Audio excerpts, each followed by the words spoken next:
Uttaranchal University, Dehradun, NAC A+ accredited university. Suman TV ప్రేక్షకులందరికీ నమస్కారం అండి.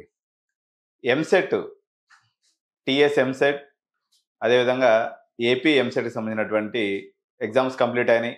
రిజల్ట్స్ అనేది ఏపీ వాళ్ళు ఎదురు చూస్తూ ఉన్నారు. తెలంగాణకు సంబంధించినటువంటి రిజల్ట్స్ కూడా వచ్చేసింది. ఈ సమయంలో అనేక మంది పేరెంట్స్ ఇంటిగ్రేటెడ్ ఎంటెక్ ఆఫర్ చేస్తున్నాయన్నమాట కొన్ని ఇంపార్టెంట్ యూనివర్సిటీస్. ఉదాహరణకి విఐటి వెల్లూరు కానీ, మహీంద్రా యూనివర్సిటీ కానీ, అదేవిధంగా అనేక పెద్ద యూనివర్సిటీస్ ఈ ఇంటిగ్రేటెడ్ ఎంటెక్ని అత్యంత తక్కువ ఖర్చుతో ఆఫర్ చేస్తూ ఉన్నాయి. ఉదాహరణకి వీటిలో మనకి బీటెక్ సీట్ తీసుకున్నప్పుడు 5 లక్షల రూపాయలు ఉంది ఒక సంవత్సరానికి. అదే ఇంటిగ్రేటెడ్ ఎంటెక్ తీసుకున్నప్పుడేమో 1,50,000 మాత్రమే ఫీజు ఉంది. ఈ పరిస్థితుల్లో కొన్ని వందల మంది నాకు పేరెంట్స్ కాల్ చేస్తున్నారు, సార్ మేము ఇంటిగ్రేటెడ్ ఎంటెక్ చేయాలా, అసలు 5 లక్షలు ఉన్నటువంటి కోర్సుని వాళ్ళు 1,50,000కి ఎందుకు ఆఫర్ చేస్తున్నారు, దీన్ని చేస్తే మాకు వచ్చేటువంటి నష్టం ఏంటి, లాభం ఏంటి అని కంటిన్యూస్గా పేరెంట్స్ అడుగుతూ ఉన్నారు. సో దీనివల్ల లాభ నష్టాలను ఒకసారి చూద్దామండి. ఉదాహరణకి వీటిలో తీసుకున్నప్పుడు బీటెక్ 5 లక్షల రూపాయలు ఉంది, ఎంటెక్ ఇంటిగ్రేటెడ్తో కలిసి చేసినప్పుడేమో అది 1,50,000 ఉంది. సో ఎందుకు ఇలా ఆఫర్ చేస్తున్నారు అన్నట్లయితే మనుషుల యొక్క సైకలాజికల్ మైండ్ సెట్లో 2 విషయాలు ఉంటున్నాయన్నమాట. 4 సంవత్సరాలు అంటే 3వ సంవత్సరం అయిపోగానే ఆఫర్ లెటర్లు తీసుకున్నటువంటి తోటి విద్యార్థులందరినీ చూసి, గతంలో చదివినటువంటి విద్యార్థులందరినీ చూసి, ఇంకో సంవత్సరం పాటు మళ్ళీ ఎక్కడ కూర్చుందాము, ఆల్రెడీ 17 + 4 21 సంవత్సరం అయిపోతుంది, ఆ సంవత్సరం ఎక్స్ట్రా కూర్చోవడానికి ఇష్టం లేక ఇంటిగ్రేటెడ్ ఎంటెక్ని జనరల్గా ఎవరు పట్టించుకోరు. ఒకవేళ ఇంటిగ్రేటెడ్ ఎంటెక్ వచ్చినందువల్ల వీళ్ళకి అడిషనల్గా వనగూరేటువంటి ఉపయోగం ఏం లేదు. ఒకటే, ఇండియాలో మీరు టీచింగ్ ఫీల్డ్లోకి వెళ్ళదలుచుకుంటే టీచర్ల కొరత చాలా ఉందండి. ఇంజనీరింగ్ ఎడ్యుకేషన్లో టీచర్స్ యొక్క కొరత తీవ్రంగా ఉంది. ఈ కొరతను అధిగమించడానికి కొన్ని యూనివర్సిటీస్ ఇనిషియేటివ్ తీసుకునేసి మిమ్మల్ని అందరినీ కూడా ఎంటెక్లో చేరేటట్టుగా ప్రోత్సహిస్తూ ఉన్నాయి. మీరు ఇంటిగ్రేటెడ్ ఎంటెక్ చేసి వచ్చిన తర్వాత ఏ కాలేజీకి పోయినా మినిమము 45,000 నుంచి 50,000 రూపాయలు శాలరీ వస్తుంది. ఈరోజు సిఎస్సికి ఉన్న డిమాండ్ దృష్ట్యా 45,000 పర్ అంటే ఒక 5 లక్షలు మీకు ఫిక్స్డ్ ప్యాకేజ్ అనేది వస్తుంది. కానీ whereas if you want to work as a software engineer, మీకు ఇక్కడ ఖచ్చితంగా నష్టం జరిగేటువంటి అవకాశం ఉందన్నమాట.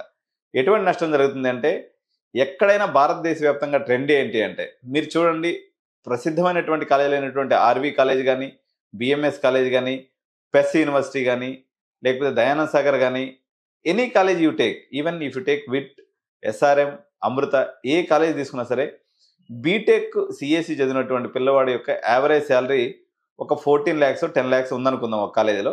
వేరాజ్ ఎంటెక్ వాళ్ళని తీసుకున్నప్పుడు 6 to 7 lakhs మాత్రమే ఉంటుందన్నమాట. అంటే ఎక్కడైనా ఒక సంవత్సరం అడిషనల్గా చదివినందువల్ల మనకు ఎక్కువ శాలరీ రావాలి. కానీ భారతదేశంలోనే కాదు, ఈవెన్ విదేశాల్లో కూడా ఈ ట్రెండ్ అనేది చాలా చోట్ల ఉంది. పర్టికులర్గా భారతదేశంలో అయితే ఎంటెక్ ఇంటిగ్రేటెడ్ చేసిన వాళ్ళకి శాలరీస్ ఐటీ రంగంలో ఇంచుమించు 40% వరకు తక్కువగా కనిపిస్తున్నాయి.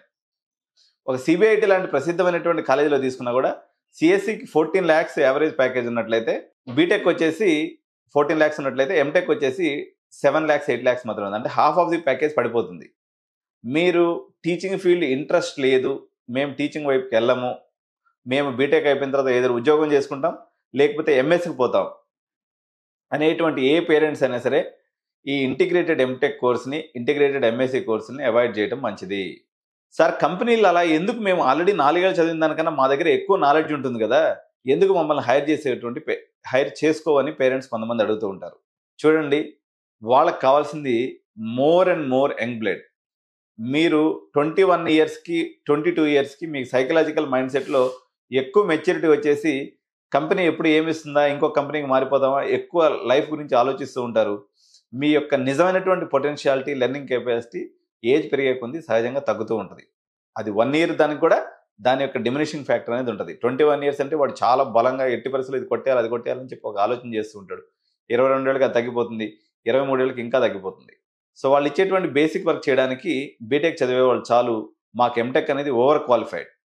ఇంకొక ప్రాబ్లం ఏమొస్తుందంటే అండి, వీళ్ళందరూ కూడా సాఫ్ట్వేర్ కంపెనీస్ ఉన్నటువంటి క్లయింట్స్ వచ్చేసి యూఎస్ క్లయింట్స్ ఉంటారనమాట. సో వాళ్ళు హెడ్ కౌంట్ అని చూపిస్తారు. ఏదైనా ఒక ప్రాజెక్ట్స్ తెచ్చుకునేటప్పుడు హెడ్ కౌంట్ అనేది చూపిస్తారు అనమాట. ఈ హెడ్ కౌంట్ చూపించేటప్పుడు ఎంటెక్ చూపించింది అనుకోండి, వాళ్ళ శాలరీ కూడా ఎక్కువ చూపించాలి. అది వాళ్ళకి ఓవర్ బర్డెన్ అవుతుంది. అందువల్ల వీలైన కాడికి వాళ్ళు యూజీ బీటెక్ సిఎస్సి చదివినటువంటి వాళ్ళకి మాత్రమే ఎక్కువ ఉపాధి అవకాశాలు ఉంటాయి. ఇంటిగ్రేటెడ్ ఎంటెక్ లేకపోతే ఎంఎస్సి చదివినటువంటి వాళ్ళకి కంపారిటివ్లీ డిగ్రీ వాళ్ళకన్నా కూడా లేకపోతే బీటెక్ వాళ్ళకన్నా కూడా తక్కువ అవకాశాలు ఉన్నాయి. Except to the teaching field it is a mere waste thing. Don't waste your time. ఇంకొక సందర్భంలో మీరు ఇది చేరొచ్చు. మీకు విట్లో తప్ప ఇంకెక్కడా చేరాలని లేదు, మంచి యూనివర్సిటీలో చదువుకోవాలని ఉంది, మీరు అక్కడ చదువుకుని యూఎస్ పోదలుచుకున్నారు, ప్రాబ్లం లేదు. కానీ మీ ఇయర్ వేస్టేజ్ అనేది క్లియర్గా మెన్షన్ అవుతుంది. మీరు ఎమోషన్ కొద్దీ దాన్ని చేరుతున్నారు తప్ప నాకు తెలిసినంత వరకు అయితే ఇంటిగ్రేటెడ్ ఎంటెక్ వల్ల ఎటువంటి ఉపయోగం లేదు. Unless otherwise if you want to join as a lecturer or faculty in engineering college లేకపోతే అదర్ ఇన్స్టిట్యూషన్. సుమన్ టీవీని సబ్స్క్రైబ్ చేయండి, లైక్ చేయండి, షేర్ చేయండి. మీ అభిప్రాయాలను ఈ వీడియో మీద కామెంట్ రూపంలో తెలియజేయండి. Thank you. సుమన్ టీవీలో మీ పర్సనల్ అండ్ బిజినెస్ ప్రమోషన్స్ కోసం కింది నెంబర్కి కాంటాక్ట్ చేయండి.